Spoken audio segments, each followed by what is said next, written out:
le premier ministre Ousmane Sonko defee boobule sorteem gis neen ñi nga xam ne ñoo nekk juriste yi ñi nga xam ne les constitutionnalistes ñi nga xam ne seen xam-xam màcc na si boobule mbir ñu si am gis-gis bu wute ndaxte rek si fàttaliku le premier ministre Ousmane Sonko gannaaw rek ba ñu installé li nga xam ne moo nekk à l'Assemblée nationale demoon na nee na selon si ay cadeau du premier ministre ba tey présenté en nombre de novembre 2024 li nga xam ne moo nekk lettre démission de sa démission mais mu indi aussi ay polémique par rapport ak démission premier ministre boobu kii mon oncle parce que l'article 54 de la constitution de janvier 2001 lu mu wax dafa stipuler clairement que la qualité de membre du gouvernement est incompatible avec un mandat parlementaire et toute activité professionnelle publique ou privée rémunérée. Le règlement intérieur de l'Assemblée nationale de 2021 à son article 109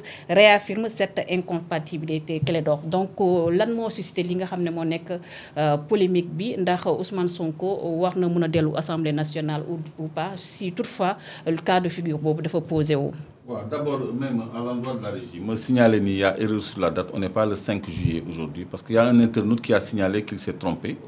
Parce que de fois, Japon émission le 5 juillet, quoi. Okay. Et il est en retard. Donc, on a écrit le 5 juillet. Aujourd'hui, je crois, on est le 12. Hein. Moustapha, tu peux rectifier, merci s'il de vous plaît. rectifier. Merci. Maintenant, pour le mandat du député de Ousmane Sonko, il a déclaré avoir suspendu son mandat. Il n'a pas démissionné. Je ne savais pas qu'on pouvait suspendre un mandat de député. Maintenant, effectivement, tu ne peux pas être et dans l'exécutif et dans le législatif. C'est un choix à faire. Ce n'est pas compatible. Nous sommes ministre, nous sommes député. Si vous avez dem Assemblée nationale, des dindi nombre tankam, wala mu fekk ñu dindi nombre tanku ministre, mu nekk député simple dans le bureau Assemblée nationale pour nous installer wat ko ci fonction député. Donc lolu règlement intérieur Assemblée nationale moo koy saytu donte am nañu règlement bu bees du mën a rétroagir donc je crois que loolu amul benn ambiguïté que nga war a dindi son nombre tànk ci exécutif pour dem ci assemblée bi nga xam ni beneen institution la ñoom ñoo war a contrôler l'exécutif. Loolu ça va de soi quoi, c'est trop clair. C'est-à-dire Sénégal ñoo bëgg juridisme ak débat rek mais loolu c'est pas compatible. Mënoo nekk ministre nekk député c'est impossible. Mais par rapport à retour bi parce que ku mel ni comme Ndiaga Sylla moom daf ne carrément que même si le premier ministre Ousmane Sonko voulait retourner à l'Assemblée nationale loolu mënutu ne. waaw loolu man je sais pas trop hein, parce que man bëgguma aventurer wu ci lu ma maîtriser wu. C'est vrai. Je sais que suppléant am remplacé na ko. xawma nag lan la loi prévoir ci loolu. mais moom bu demee ba xalaat ni moom Ousmane Sonko ni mën naa dellu ci assemblée rek xam naa ni war na ko teg ci yoon boo xam ne lu kenn dul werante lay doon parce que aussi mënoon na simplement démissionner de son poste de député. Oui. Parce que bëggul woon aussi mënul nekk député ba noppi nekk ministre. C'est pas possible. Donc su suspendre mandat am mu ngi mel ni ku demander disponibilité rek dans la fonction publique à tout moment tu peux revenir. Maintenant le problème mooy suppléant boobu qu'adviendra-t-il de lui loolu je crois que fouillewuma suffisamment le règlement intérieur. Parce que Ndiaga Sylla moom dafa ñëwaat mon oncle pour ma kii la par rapport ak condamnation définitive bi nga xam ne le premier ministre Ousmane Sonko am na ko. Ah d'accord. Voilà. oui ça on dit que. Oui. Député bu am une condamnation définitive. Oui. Il perd son mandat de député si et seulement si le ministre de la Justice en fait la demande expresse. Jurisprudence Barth ba muy ànd ak ñoom Macky Sall Aïssata Tall Sall alors ministre de la Justice n'a jamais acté la déchéance de Barth de son mandat de député parce que c'était son allié.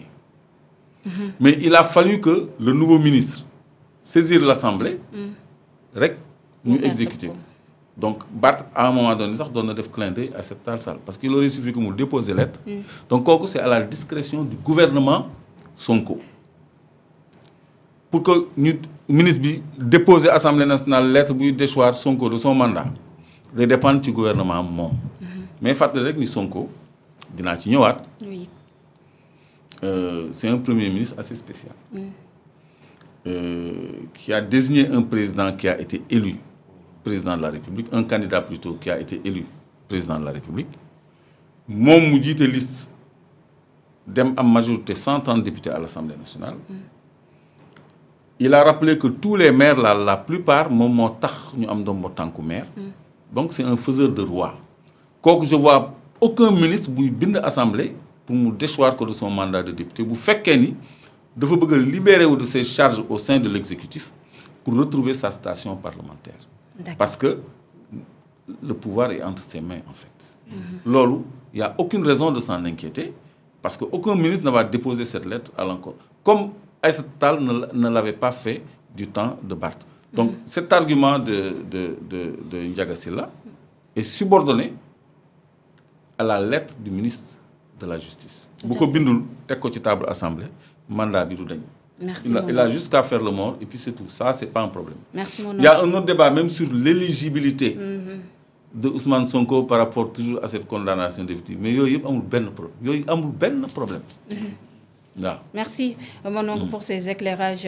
Cher Ousmane, ce débat qui est posé par rapport à le mandat de député pour le Premier ministre Ousmane Sonko, gis neen ñi nga xam ne moo nekk les constitutionnalistes ak it juristes yi am gis-gis bu wuute ku mel ni comme Ndiaga Sylla dafa jàpp ne carrément rabat d'arrêt bi ak même sax décision définitive bi tax na le Premier ministre Ousmane Sonko perdre carrément li nga xam ne moo nekk possibilité retour beneen côté bi ki nga xam ne moo nekk Amadou Ba vice-président bu assemblée nationale moo am na gis-gis bu uute bi nga xam ne am na ko ak ki nga xam ne moo nekk Ndiaga Sylla parce que moom jàpp na ne le premier ministre mun na retrouver tout simplement li nga xam ne moo nekk poste de député gannaaw rek bu ko saa su ko soobee Cheikh Ousmane par rapport ak cette polémique bi wax nga xam ne ñu ngi koy dégg yow en tant qu'observateur ban jàngat nga ci am. ci man débat bu amul bopp amul genn